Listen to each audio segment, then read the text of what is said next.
तो सियासी दंगल के बीच यूपी की तीनों पार्टियों के दिग्गजों ने अपना अपना वोट डाला, लेकिन इस बीच बड़ी खबर आ रही है, भारतीय जनता पार्टी में रवि किशन शामिल हो गए हैं। जाहिर है पूर्वांचल के चुनाव से पहले उनका शामिल होना एक बड़ा संकेत है।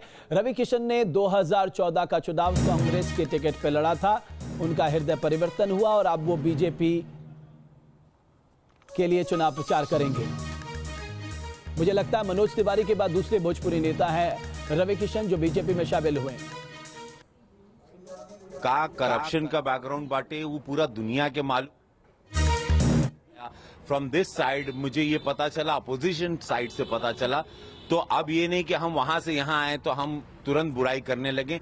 मुझे लगा कि Modi ji is the best और मुझे लगा कि हमारे देश का भविष्य, हमारे देश की विचारधारा, तरक्की की, उन्नति की विचारधारा, अब यहां आके हम किसी और को नीचा दिखाएं, ये मेरी विचारधारा नहीं। मैं देश के तरक्की के साथ जुड़ा हूं। मैं ऐसे इंसान के साथ, ऐसे प्राइम मिनिस्टर के साथ, ऐसी पार्टी के साथ जो विश्व प्रख्यात पार्टी है उसके साथ जुड़ा हूं। और मैं चाहता हूं मेरा गांव भी बड़ा हो, मैं चाहता हूं 60% जो गरीब है हमारे देश में वो भी बढ़े।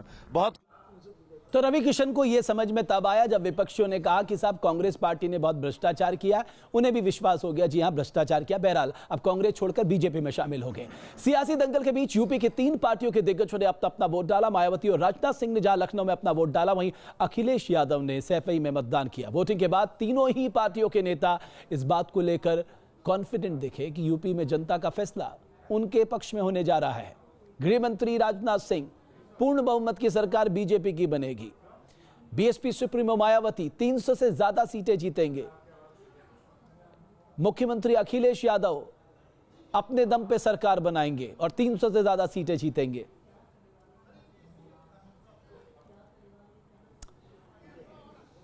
छह तस्वीरें आपके सामने अब रखते हैं। मतदान बहुत जोर शोर से हो रहा है, दिग्गज वोट डालने के लिए उतरे हैं, जनता भी मन बना चुकी है।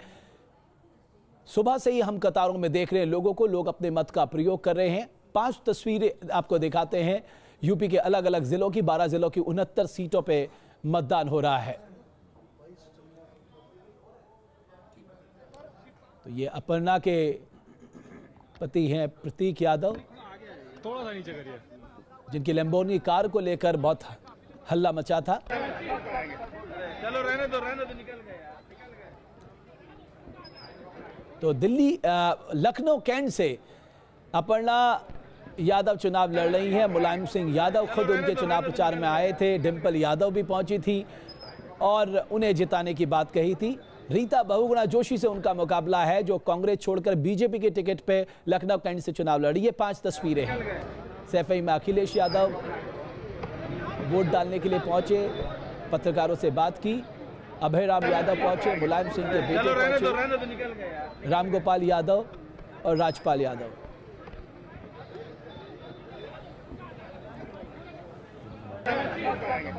चलो रहने दो निकल गए। तो हमारे साथ कुछ नए मेहमान भी जुड़ चुके हैं। सुदेश वर्मा साहब हमारे साथ स्टूडियो में है, उदित राज साहब हमारे साथ जुड़ रहे हैं, हिलाल अहमद साहब हमारे साथ जुड़ रहे हैं। उदित राज साहब, आपका नजरिया क्या कह रहा है? क्या वाकई आपके पक्ष में लहर दिख रही है, या मैं कहूं जो आपके राष्ट्रीय अध्यक्ष कह रहे हैं सुनामी चल रही है बीजेपी के पक्ष में?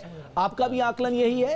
गंभीर आदमी है, गंभीर आदमी। जो राष्ट्रीय अध्यक्ष का आकलन है वही आकलन तो सभी लोगों का होगा और सारे कार्यकर्ता और आप लोग भी, सर्वे भी और इंडिपेंडेंट सर्वे, स्ट्रेटजिस्ट, बुद्धिजीवी सभी रिपोर्ट करते हैं। उसी के आधार पर राष्ट्रीय अध्यक्ष ने यह फैसला किया है या इस कंक्लूजन पर पहुंचे हैं कि सुनामी चल रही है। तो उनके क्योंकि सपा बसपा से लोग त्रस्त है जी, तो उनके कंक्लूजन को देख के तो ऐसा लग रहा है कि आप 5 फेसों में ही चुनाव जीत जाएंगे उत्तर प्रदेश का। जीत चुके हैं, बिल्कुल जीतेंगे।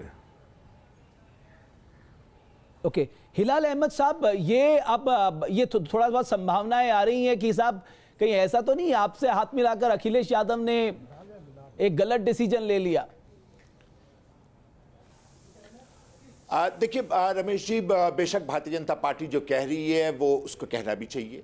कोई भी राजनीतिक दल जब हम पोल में है तो वो कैसे कह देगा कि वो इस इलेक्शन को नहीं जीत रहे हैं या वो इस इलेक्शन को हार रहे हैं। एक बात स्पष्ट है कि कुछ संकेत जरूर होते हैं जिससे ये समझ में आता है कि वो राजनीतिक दल वास्तव में क्या सोचता है। अगर आप देखें तो प्रधानमंत्री मोदी जी का भाषण जो 30 से 35 मिनट से आरंभ हुआ था और अब 1.5 से पौने 2 घंटे का होने लग गया है, एक एक बात को कई कई दफा वो बोलते हैं। वो लगता है कि जैसे वोटर्स को अनुनय कर रहे हैं, विनय कर रहे हैं, उनको समझाने की कोशिश कर रहे हैं और कहीं ना कहीं उनको इस बात का एहसास है कि वोटर्स उनकी बात को समझ नहीं पा रहे हैं। छोटी छोटी बातों को लेकर के वो अब अपने बयानों में आ गए हैं, अपने भाषणों में आ गए हैं। कभी वो कार की लंबाई बताते हैं, कभी किसी एक और कैंडिडेट के छोटी छोटी चीजों के बारे में जब बोलने लग जाए तो ये अपने आप में स्पष्ट करता है कि किस तरह से भारतीय जनता पार्टी के अंदर खाने में इस चुनाव को लेकर के तो मेरे साथ जफर अमीन साहब भी जुड़ चुके हैं। जफर अमीन साहब, अखिलेश यादव इतने नाराज हैं कि उन्होंने एक बार भी शिवपाल यादव का नाम नहीं लिया। तो इतनी नाराजगी क्यों?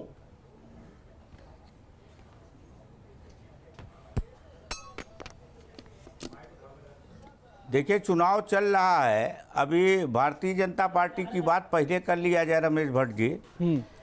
सुनामी नहीं चल रही है बल्कि भारतीय जनता पार्टी की गुमनामी चल रही है पूरे उत्तर प्रदेश में। इनका नाम लेवा कोई नहीं है। अब जब देश का प्रधानमंत्री कट्टे और कारतूस की बात करे चुनावी सभाओं में, तो अब स्तर समझ लीजिए कि भारतीय जनता पार्टी का क्या हो गया। तो उसमें गलत क्या है? जो लोग कट्टा लेके घूमते हो, कह रहे 6 महीने में मैंने बंद कर दूंगा जेल में। समाजवादी पार्टी से हमारी लड़ाई है। अब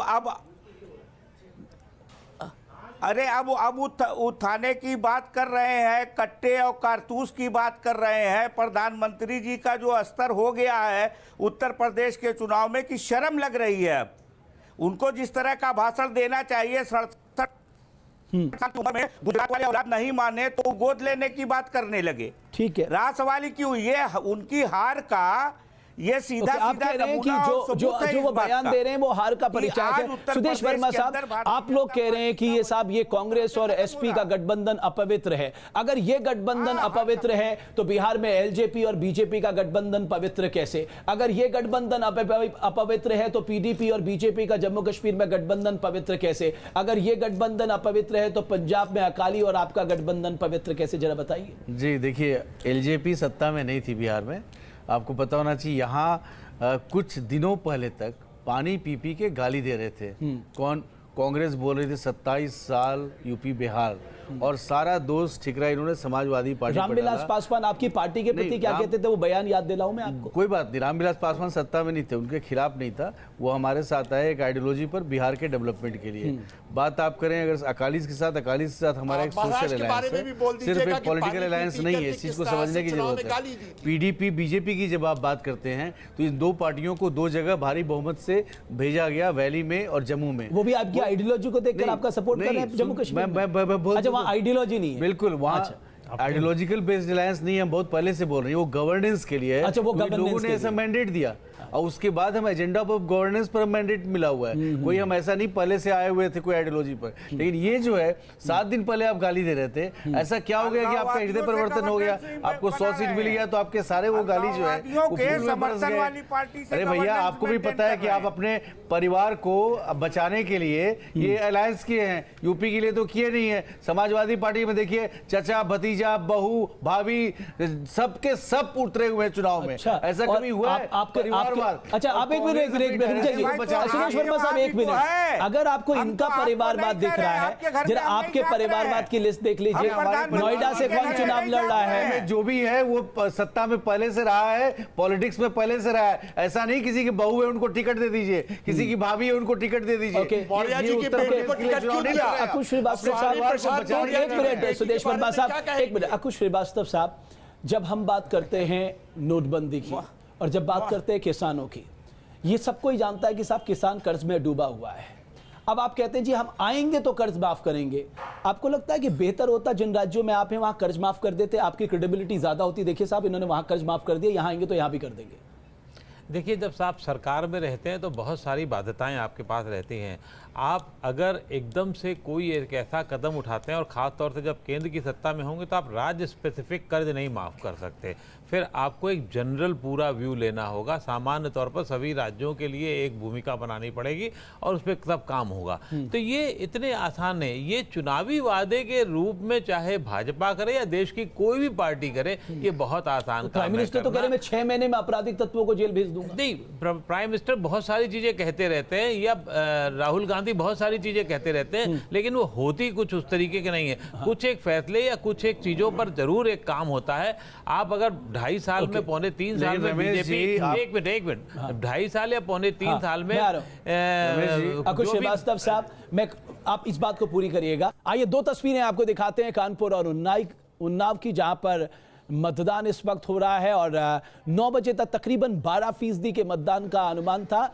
11 बजे तक की स्थिति क्या है वो भी जल्द आपके सामने हम रखेंगे जैसे जैसे। तो यहां पर देखिए यंग मतदाता निकल कर आ रहे हैं वोट डालने के लिए।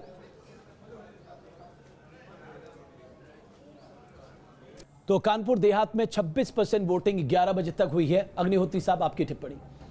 कानपुर देहात और कानपुर शहर की वोटिंग अगर बताते तो मैं और ज़्यादा अच्छी तुलना कर लूँगा, लेकिन कानपुर देहात में अगर 26% वोटिंग हुई है तो निश्चित रूप से मतलब ये इसको आप अच्छा संकेत मानेंगे, क्योंकि कानपुर देहात का इलाका इटावा से लगा हुआ है, फर्रुखाबाद से लगा हुआ है, कन्नौज जिला जो हो गया है वहाँ से लगा हुआ है, तो उस पर बहुत सारा असर समाजवादी पार्टी का जो जनाधार वोट है उसका एक बहुत बड़ा हिस्सा कानपुर। मैं क्षमा चाहूंगा क्योंकि हमारे पास समय समाप्त हुआ है। हम आगे चर्चा को आगे बढ़ाएंगे। हम कुछ पलों के लिए रुक रहे हैं, लेकिन लगातार इस राजनीतिक विश्लेषण के साथ न्यूज़ नेशन बना हुआ है, पल पल की अपडेट आप तक पहुंचाएंगे।